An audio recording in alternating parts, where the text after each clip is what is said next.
Le pays doit essayer de se faire son propre gouvernement, décider à qui il veut donner les ressources et il ne devrait pas y avoir du tout d'intervention française dans le pays. Ils sont manipulés, je veux dire, par l'Occident.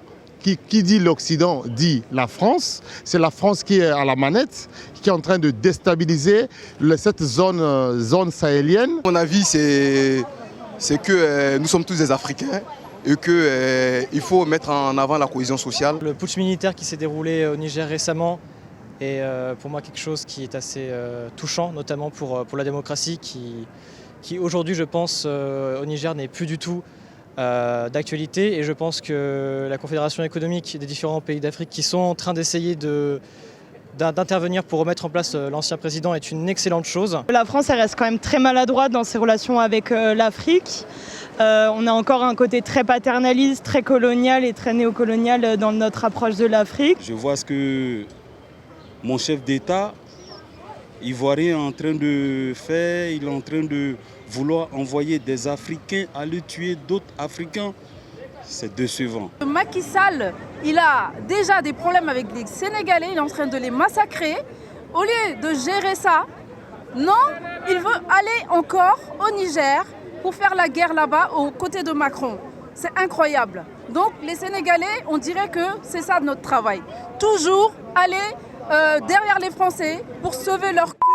Voilà, on l'a fait avec les tirailleurs. Aujourd'hui, c'est avec maintenant, on va aller tuer nos frères nigériens. Franchement, c'est incroyable. On ne s'assoit pas, même nos présidents, on n'a plus confiance à eux. Je pense que c'est le moment pour nous, jeunesse africaine, d'engager notre responsabilité. C'est pas normal. Parce qu'en fait, nous sommes tous africains. Qui parle de CEDEAO, pas de l'Afrique? Ça fait rien. Oui, parce que quand il y a la guerre, les problèmes, le pays va en déclin. L'Afrique n'a pas grand-chose déjà, au Niger, il n'y a pas grand-chose déjà. Si j'ai le peu qu'il y a, on fait la guerre, avec ça, il n'y aura même plus rien.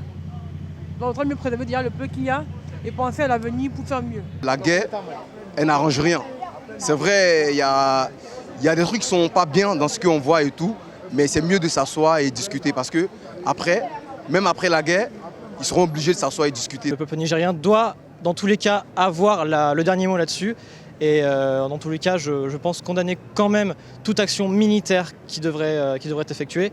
Et je suis totalement pour un référendum du peuple nigérien sur leur propre situation, qu'ils puissent décider eux-mêmes de leur avenir. Le Niger aujourd'hui est un État qui a le droit aujourd'hui de refuser de donner ses matières premières à quiconque. Et laissons l'autodétermination des peuples, laissons les peuples se gérer dans leurs contradictions. On n'a pas à se lever, la CEDEAO n'a pas à se lever pour ça. Nous devons nous opposer à cela. Je pense qu'on gagnerait beaucoup à avoir du recul et à réfléchir et à avoir un vrai travail de mémoire sur la colonisation, sur ce qu'a pu faire la France. Et aujourd'hui, vraisemblablement, les médias français ne vont pas dans ce sens et vraisemblablement, il y a beaucoup de gens qui n'en sont pas encore capables.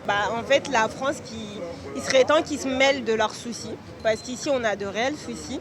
Et en fait, ce n'est pas à eux de décider dans les pays africains comment les présidents ils doivent guider leur pays. Moi, je pense que la France gagnerait à avoir une diplomatie, un peu plus de négociation, parce que je pense que plus elle emprunte son discours qu'elle a actuellement, qui est très paternaliste effectivement, qui est très porté les vieux réflexes en fait, de la colonisation, plus elle pousse ces États africains dans leur retranchement et plus elle radicalise. La France, elle a besoin de travailler sur elle-même déjà, sur ce qui se passe en France et ce qui s'est passé en France il n'y a pas très longtemps, sur sa police. Et clairement, on est en on n'est pas sur le bon chemin, malheureusement. J'en ai peur avec Macron, avec Darmanin. Bref, je vais être fichée, mais malheureusement, ça se ressent en interne et ça se ressent dans les relations qu'entretient la France. Je pense que d'ici 10 ans, nos enfants ou nos jeunes frères feront ce que nous, on n'a pas pu faire ou ce que nous, on espère pour l'Afrique. Et c'est un éveil patriotique. La plupart de nos jeunes, comme nous, comme moi, comme ceux qui sont derrière la caméra, qu'on ne voit pas, qui ont tourné le dos à l'Afrique. Pourquoi ils ont tourné le dos à l'Afrique?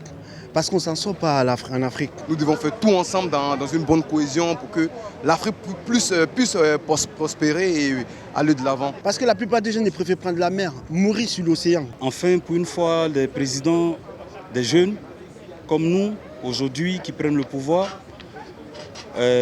en Afrique qui veulent le changement, tout et tout. Et on se rend compte qu'il y a d'autres Africains encore qui les mettent des bâtons dans les roues.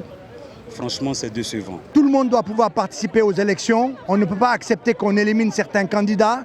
La judiciarisation de la politique, on s'oppose. On veut la libération de tous les prisonniers politiques.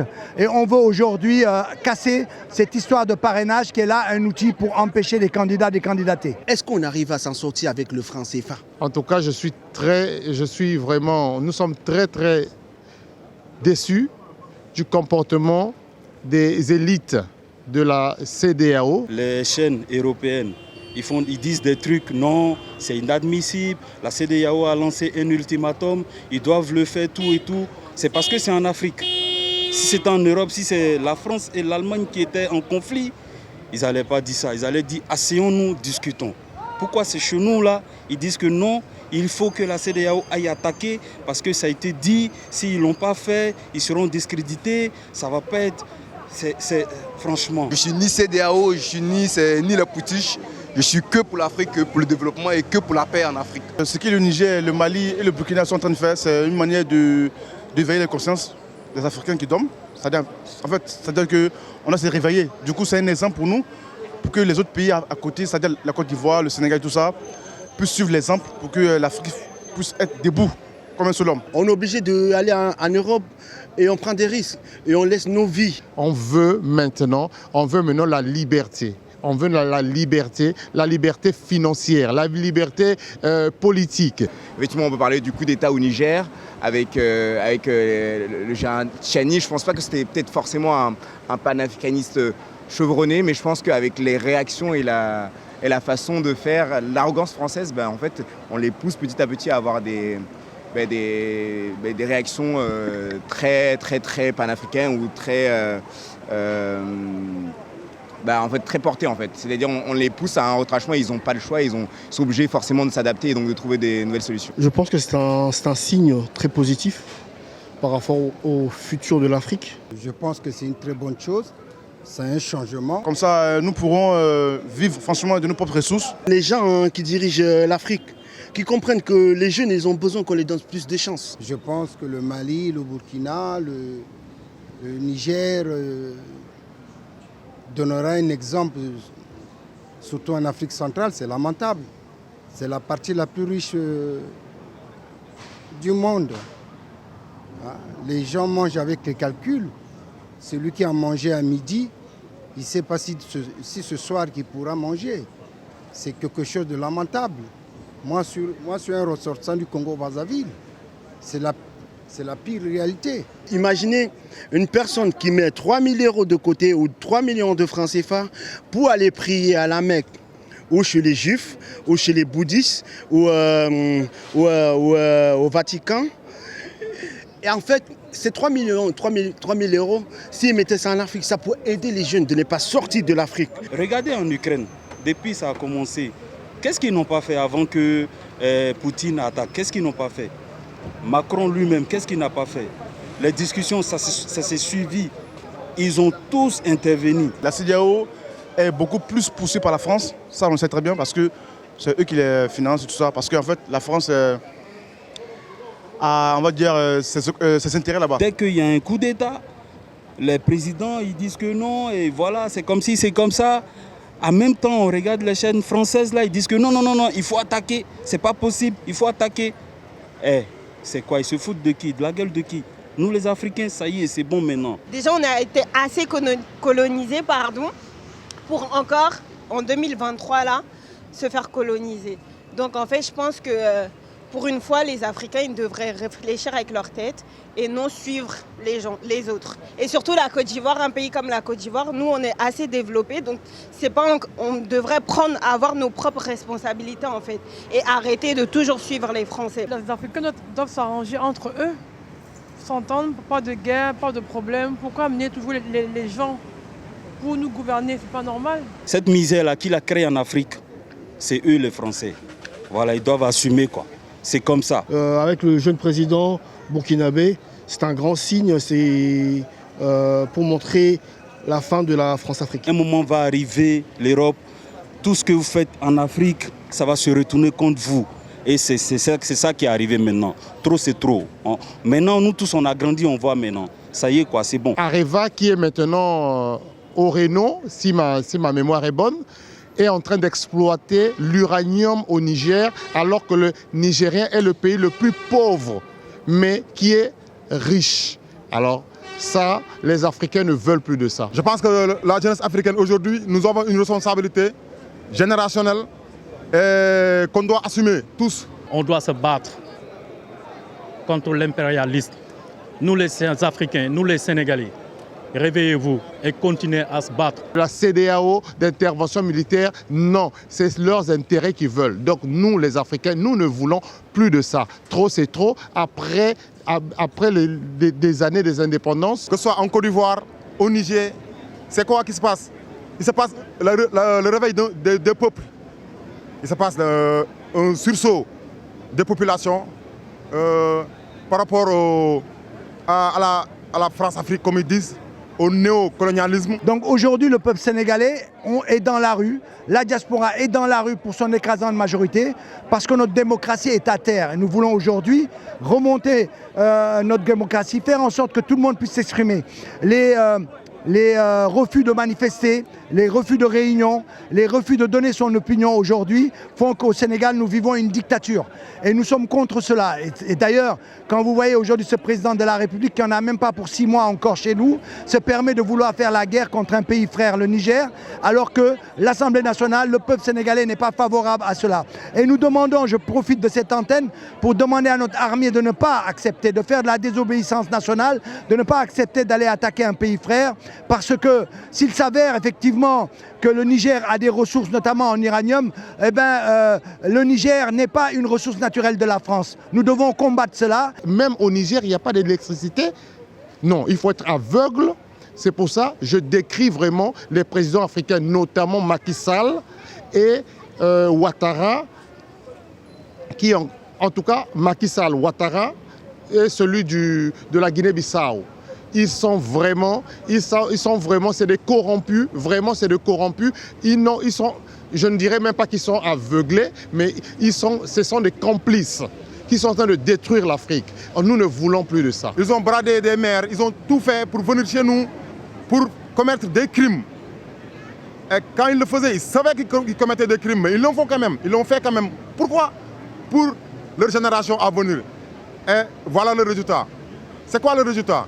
Le résultat, c'est que nous, on prend des pirogues, de brader l'océan, à perdre des centaines de vies de notre jeunesse pour venir ici en Europe. Voilà le résultat. Voilà, donc nous, notre génération aussi, on a cette responsabilité d'assumer ce combat qui est présent, qui est là, qu'on doit mener, et de le mener avec dignité et avec fierté. Allez-y voir comment le peuple nigérien souffre alors qu'ils ont tout. Ils ont l'uranium qui fait fonctionner l'électricité ici en France. Mais ils n'ont même pas d'électricité. La preuve, ils ont débranché, je ne sais pas si ma mémoire est bonne, comme ils dépendent du Nigeria, eh bien le Nigeria, peuple en plus aux frères, débranche, je ne sais pas, l'électricité par rapport au Niger. Mais vous vous rendez compte? Il faut qu'on se réveille déjà, parce que ce qui se passe vraiment en Afrique, nous on en a marre. On ne veut pas vraiment continuer avec cette colonisation. Tout le temps, les Occidentaux viennent encore chez nous nous piller, prendre nos richesses. Et puis, lorsque nous venons ici, c'est le racisme pire, quoi. Donc ça, vraiment, nous n'en veut pas. Il faut que le Français arrête avec tout ce qu'ils font en Afrique. Il faut qu'ils nous laissent vraiment tranquilles. On est très fiers de nos frères nigériens. On est derrière vous. Voilà. On vous donne de la force, on est ensemble. Jamais on va vous abandonner. Il faut savoir que ce sont les mêmes peuples. Maintenant, on a des dirigeants qui sont contre les peuples. Alors ça, il faut le savoir. Nous sommes ensemble. Tous les peuples noirs et même au-delà des races, les gens qui sont humains trouveront que ce n'est pas juste ce qui se passe au Niger.